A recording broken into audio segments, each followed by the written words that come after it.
నమస్తే. సాక్షిలో ఎన్నడూ చూడకూడనిది, చూడలేనిది ఈరోజు చూస్తున్నాం. అయితే నిజంగా ఇది జగన్ అండ్ భారతిరెడ్డికి తెలిసే జరిగిందా ఈ ఘోరం అంటే తెలీదు మరి. మొత్తానికి సాక్షిలో జరిగినటువంటి ఒక పెను మార్పు కావచ్చు, ఈ ఘోరాతి ఘోరమైనటువంటి ఒక సిచ్యువేషన్ని నిజంగా జగన్ అండ్ భారతి గారికి తెలుసా లేదా అనే అంశంపై మనతో పాటు సీనియర్ జర్నలిస్ట్ కనకదుర్గ వడ్లమణి గారు ఉన్నారు. వారిని అడిగి తెలుసుకుందాం. మేడం నమస్తే. నమస్తే అండి. మేడం, మనం చూసుకుంటే సాక్షిలో ఎన్నడూ ఊహించినటువంటి ఒక విధంగా పెను మార్పు అయితే జరిగింది.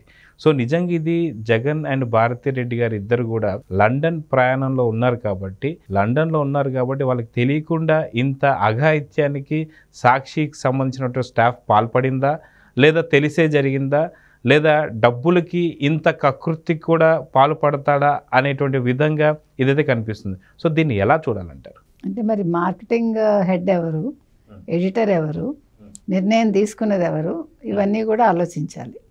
మీరు చెప్పినట్టుగా అసలు ఎవరు ఊహించనిది. పెదరాయిలో డైలాగు అలాగ ఉంది ఇది. ఎందుకంటే సాక్షిలో ఏంటి, ఒక తెలుగుదేశం కూటమి ప్రభుత్వానికి సంబంధించిన ఒక అడ్వర్టైజ్మెంట్, అది కూడా ప్రభుత్వ పథకాల గురించి కాదు. చిత్రంగా ఇవాళ ఎన్టీఆర్ గారిది 29వ వర్ధంతి.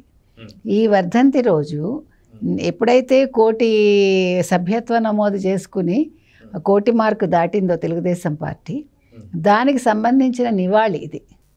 ఎన్టీఆర్ గారికి నివాళి, 1 కోటి సభ్యత్వంతో నివాళి.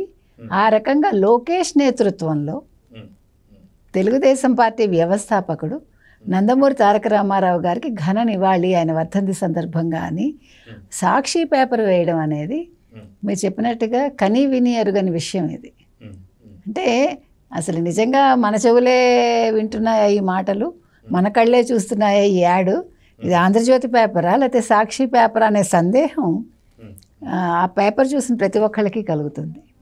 ముఖ్యంగా జగన్మోహన్ రెడ్డి అయితే ఇవాళ కళ్ళు తిరిగి పడిపోయాడా చూడాలి అక్కడ లండన్లో. అయితే మనం దీన్ని చూసుకుంటూ వెళ్తే గతంలో ఎన్నోసార్లు ఎన్నో రకాల మాటలు మాట్లాడారు, ఎన్నో రకాల డైలాగులు మనం విన్నాం జగన్ నుంచి.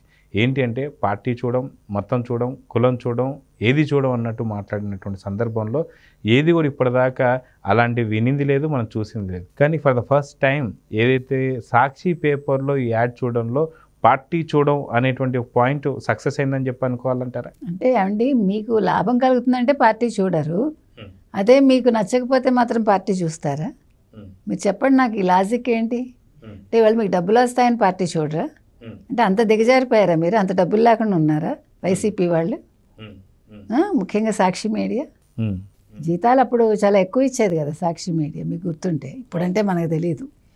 సాక్షిలో పనిచేయడానికి ఎందుకు ఉత్సుకత చూపించారు జర్నలిస్టులు?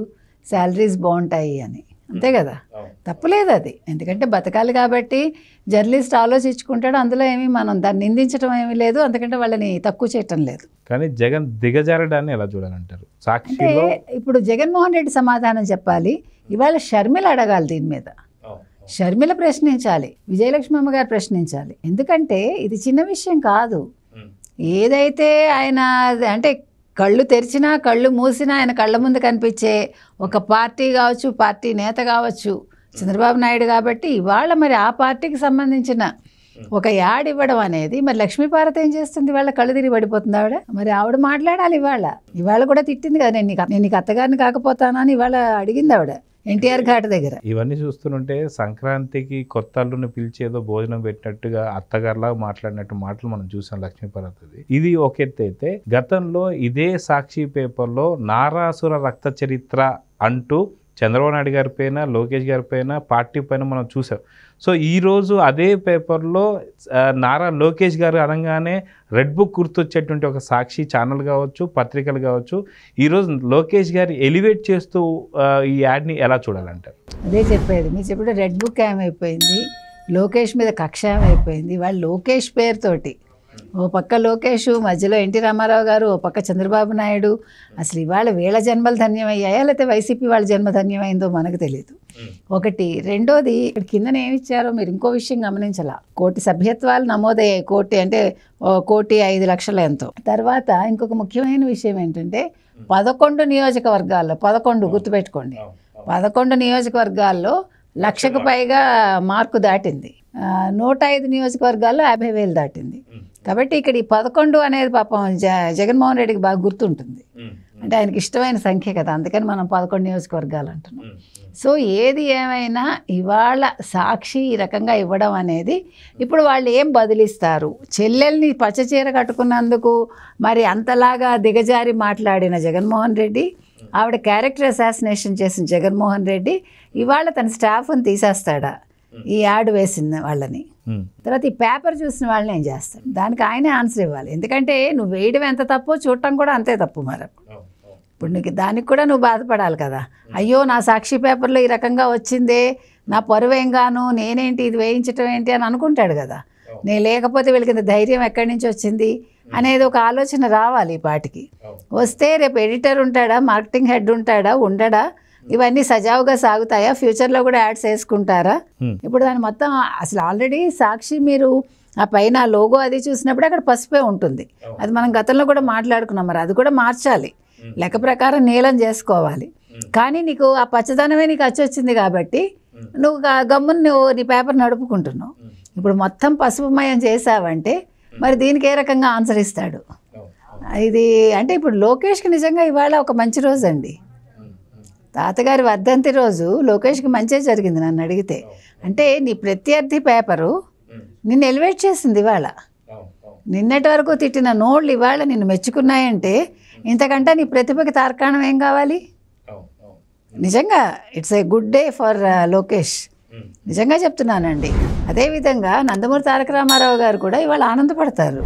లక్ష్మీపార్వతి ఇవాళ ఘాటు దగ్గర తిట్టినా ఇంకా ఇవాళ నేను చేశాను అంటూ నా అనుకుని స్వార్థం చూపించినా, మరోపక్క ఇవాళ మన ప్రత్యర్థి పేపరు మన మెచ్చుకుంటూ ఒక యాడ్ ఇచ్చుకుందంటే డబ్బుల కోసమైనా ఈరోజు ఆయన ఆత్మ నిజంగా సంతోషిస్తుంది. అయితే మీరు అన్నట్టు గతంలో ఏదైతే నారా చంద్రబాబు నాయుడుని కలుస్తానికి వెళ్ళినప్పుడు పసుపు పచ్చ చీర కట్టుకున్నటువంటి ఒక సొంత చెల్లిని కూడా ఎంత దిగజారిని మాట్లాడిన మాటలు మనం చూసాం. దానికి ఆవిడ ఎంత బాధపడిందో మనం చూసాం. అయితే ఇప్పుడు ఖచ్చితంగా షర్మిల గారు కూడా దీని మీద ప్రెస్ మీట్ పెట్టే అవకాశం ఉందని కూడా చెప్తున్నారు చాలామంది. పెట్టాలి. సో దీని మీద ఇప్పుడు జగన్కి ఏ శిక్ష వేసే అవకాశం ఉందంటారు? ఎందుకంటే పూర్తిగా ఏదైతే కొన్ని లక్షల్లో ప్రింట్ అయిన ప్రతి పేజ్ జగన్ చేత చించాలి అనేటువంటి ఒక శిక్ష వేస్తే ఏం చెప్తారు? ఏమండి, చించేస్తే పోతాయా ఇవన్నీ? మనుషుల మనసుల్లో ముద్రించుకుపోయిందిగా ఇవాళ యాడ్. నువ్వు చించితే ఎక్కడికి పోతుంది? కాబట్టి జగన్మోహన్ రెడ్డికి ఇంక శిక్ష ఏం కావాలి? నెక్స్ట్ టైం ఒకటే శిక్ష, ఒక సీటు కూడా ఇవ్వకపోవటమే ప్రజలు చేయాల్సిన శిక్ష. ఇప్పుడు ఆల్రెడీ 11 సీట్లతోటి ఇంటికే పరిమితం అయ్యాడు. కాబట్టి ఎవడూ శిక్షించక్కర్లా. ఇప్పుడు ఏకాకిగా ఉన్నాడు ఆయన చెప్పాలంటే. కాబట్టి అంతకు మించిన శిక్ష ఏముందండి? ఇప్పుడు ఉన్న నలుగురు కూడా వెళ్ళిపోతే, ఇప్పుడు వెళ్ళిపోతున్నారు, ఆల్మోస్ట్ వెళ్ళిపోయినట్టే. ఉన్న నలుగురు కూడా తప్పనిసరి పరిస్థితుల్లో ఉన్నారు తప్ప, ఏదో ఆ రోజా ఎగురుతుంది ఇక్కడ ఇంకెవరో ఎగురుతారు తప్ప, ఎందుకంటే వాళ్ళకి గత్యంతరం లేక, అంతే తప్ప నిజంగా ఆయనకంటూ ఆత్మ స్నేహితులు ఎవరున్నారండి? నిజంగా చెప్పండి మీరు, ఒక్క మంచి స్నేహితులు ఉన్నారు ఆయనకి? ఆయన మనసు విప్పి మాట్లాడుకోవటానికి నిజంగా ఆయన మనస్ఫూర్తిగా నవ్వి ఎంతకాలం అయిందంటారు? అంటే చంద్రబాబు నాయుడిని అరెస్ట్ చేశాక నవ్వటం అది వేరు, అది ఒక కక్షపూరితంగా నవ్వటం అది. కానీ మనస్ఫూర్తిగా నవ్వడం, మనస్ఫూర్తిగా తినటం అనేది, కంటి నిండా నిద్రపోవడం అనేది ఆయన జీవితంలో చేసి ఎంతకాలం అయిందో మనకు తెలియదు. ఇవాళ అయితే రగిలిపోతూ ఉంటాడు ఆయన యాడ్ చూశాక, అందులో మాత్రం మనకి డౌట్ లేదు. మీరు ఇందాక చెప్పిన దాంట్లో మాత్రం ఒక అద్భుతమైన పాయింట్ ఉంది. ఏంటి అంటే ఇది కూటమి ప్రభుత్వానికి సంబంధించిన యాడ్ కాదు, ఇది సాక్షిలో టీడీపీకి సంబంధించినటువంటి ఒక నారా లోకేష్ గారి నేతృత్వంలో తాతగారికి ఇచ్చినటువంటి ఒక కోటి సభ్యత్వాల ఘన నివాళి. సో నిజంగా ఇది గమనించాలి. ఇది కూటమి ప్రభుత్వం అంటే ప్రభుత్వం సంబంధించిన యాడ్లు వేసుకోవడంలో తప్పులేదు, పెద్ద విషయం కాదు. అంతకుముందు వైసీపీకి సంబంధించిన నిజంగా ఇది అనాలోచిత చర్యేనండి సాక్షి వాళ్ళది. అంటే వాళ్ళు ఆలోచించి వేయలేదు అని నేను అనుకుంటున్నా. లేదా భారతిరెడ్డి చాలాసార్లు చెప్తుంటారు, నా పేపర్లో ఎటువంటి ఏమంటారు కథనాన్నైనా సరే 10 సార్లు మేము ఆలోచించి చర్చించి వేస్తామని చెప్పి. సో ఇప్పుడు ఏం జరిగింది?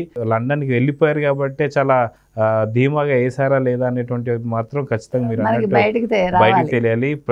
ఎవరైతే షర్మిల గారు ప్రెస్ మీట్ పెట్టాలి, తన చీర గురించి మాట్లాడినటువంటి ఒక అన్న ఈరోజు తన సొంత పత్రికలో ఇది వేసుకోవడానికి ఎలా చూడాలనేది. సో చూద్దాం ఏం జరుగుతుందో. నమస్తే. Please subscribe to Leo news for more videos.